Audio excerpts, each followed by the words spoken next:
북방 FM 국민과 함께 국군과 함께를 듣고 계십니다. 5시 39분 정각입니다.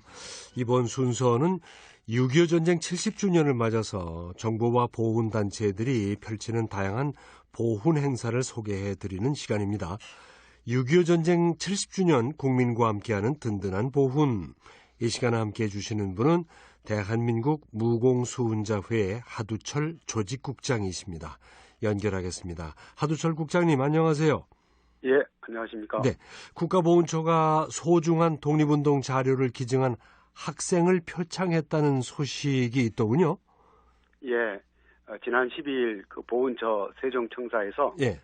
독립운동 자료 기증을 통해서 애국 선열들의 숭고한 독립정신을 되새길 수 있게 하는 데 기여한 조민기 학생에게 예. 국가보훈처장 표창장이 수여되고 격려하는 행사가 있었습니다. 아, 네.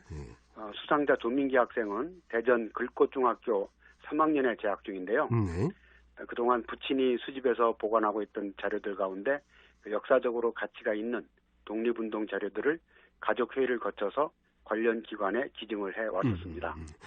그렇게 가족회의를 통해서 결정을 했다고는 하지만은 중학교 3학년 학생이 이런 일을 했다는 것 자체가 대단하다는 생각이 먼저 드는군요.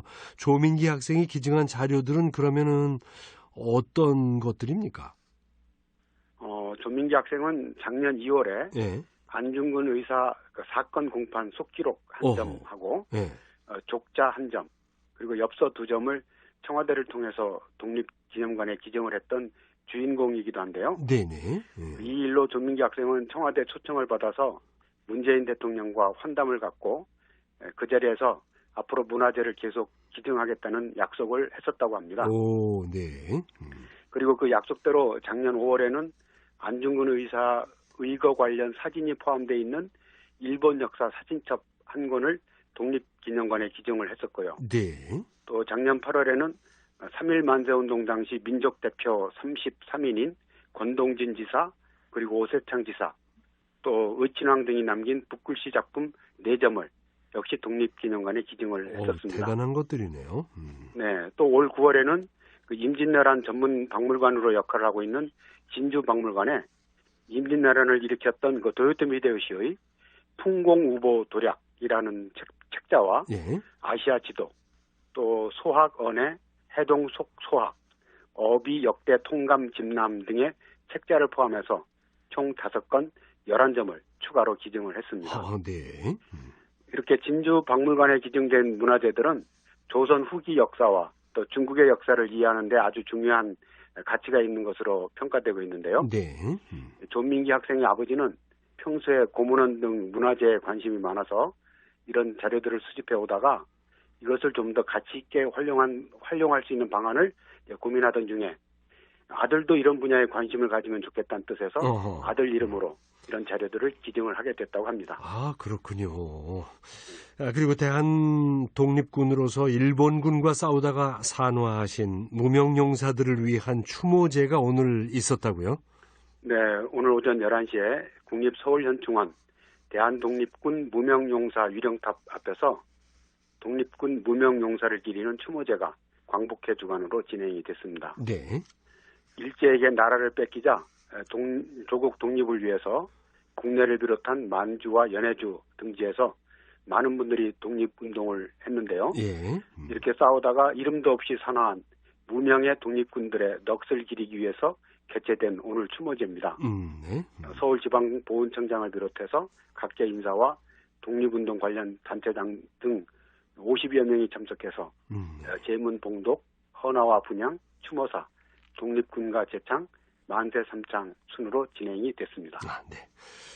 오늘 추모제가 대한독립군 무명용사 위령탑 앞에서 진행됐다고 말씀을 하셨는데 그 서울현충원에 있는 무명용사 위령탑을 좀 소개 좀 해주시죠.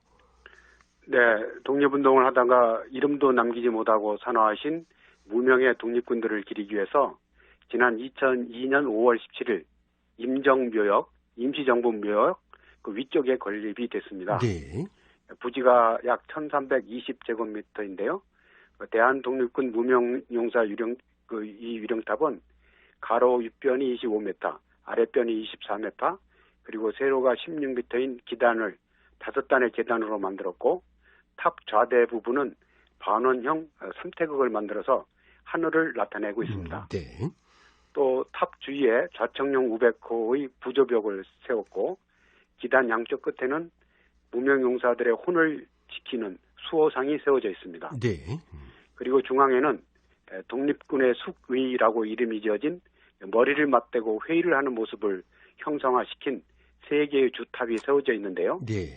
그 3개의 탑 높이는 1년 12달을 나타내는 12m를 기본으로 하되 14m와 16m 높이로 변화를 줘서 세월의 흐름을 조형적으로 표현을 하고 있습니다. 아, 네.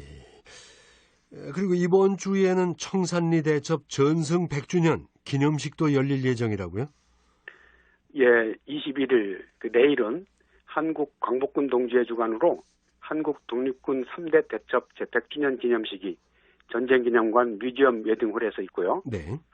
토요일인 24일에는 백야 김자진 장군 기념사업회 주관으로 국립중앙박물관에서 청산리 대첩 전승 100주년 기념식이 있을 예정입니다. 네. 조금 전 말씀드린 한국 독립군 3대 대첩은 일본군과 싸워서 우리 독립군이 크게 승리했던 봉오동 전투, 청산리 전투, 그리고 대전자령 전투를 말하는데요. 1920년 10월 21일 대군평 전투를 시작으로 해서 완루구, 천수평, 어랑촌, 천보산, 고동화 전투로 이어지는 6일 동안의 전투를 통틀어서 청산리 대첩으로 부르고 있습니다. 네.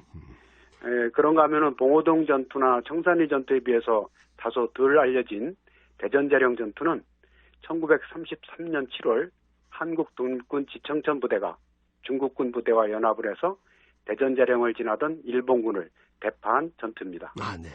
그런가 하면은 6.25 전쟁 당시 낙동강 방어선 전투 70주년 전승 기념식도 있었죠. 예, 지난주 목요일 10월 15일 경북 칠곡군 자고산에 있는 한미 우정의 공원에서 육군 제2작전사령부 주관으로 낙동강 방어선 전투 70주년 전승 기념식이 있었습니다. 네. 원래 9월에 있어야 되는데 코로나19 때문에 약간 늦게 진행이 된 겁니다. 네. 이날 기념식이 열린 자고산은 6.25 전쟁 당시에 북한군에게 포로로 잡혔던 미군 42명이 학살을 당한 가슴 아픈 역사의 현장이기도 한데요. 네. 이들 미군 희생자들의 넋을 기리기 위해서 2017년 이곳에 한미 우정의 공원을 조성을 했고 제2작전사령부가 한미동맹의 의미를 되새긴다는 취지에서 이곳을 기념식 장소로 정했습니다. 네. 이날 기념식에는 김정수 제2작전사령관과 스티븐 앨런 주한미군 제19지원사령관 또 백선기 7곡 군수 등 40여 명이 참석을 했는데요. 제2작전사령관은 앨런 사령관에게 70주년 기념패를 전달했고 또 6.25 전쟁 당시 수도사단 소속으로 낙동강 전선을 지켰던 96세의 최성현 옹에게 무공훈장을 전수했습니다. 네. 잘 아시겠지만 6.25 전쟁 당시 낙동강 방어선은 국군과 유엔군이 더 이상 물러날 곳이 없는 최후의 저지선이었는데요. 네네. 1950년 8월 1일부터 9월 24일까지 경북 칠곡, 영천, 포항, 영덕 그리고 경남 마산 일대에 걸친 낙동강을 중심으로 펼쳤던 방어선을 말합니다. 네. 국군과 학도병 그리고 유엔군이 이곳에서 목숨을 건 치열한 전투를 벌여 북한군의 총공세를 막아냈고 결국 인천 성륙작전이 성공함으로써 반격의 기틀을 마련하게 됐는데요. 네. 이 지역에서 벌어진 55일간의 전투는 6.25 전쟁 중 가장 치열한 전투로 꼽히고 있습니다. 국장님 오늘은 여기까지 듣겠습니다. 고맙습니다. 예, 감사합니다. 네, 6.25 전쟁 70주년 국민과 함께하는 든든한 보훈 지금까지 대한민국 무공수훈자회 하두철 조직국장을 연결해서 말씀을 들었습니다.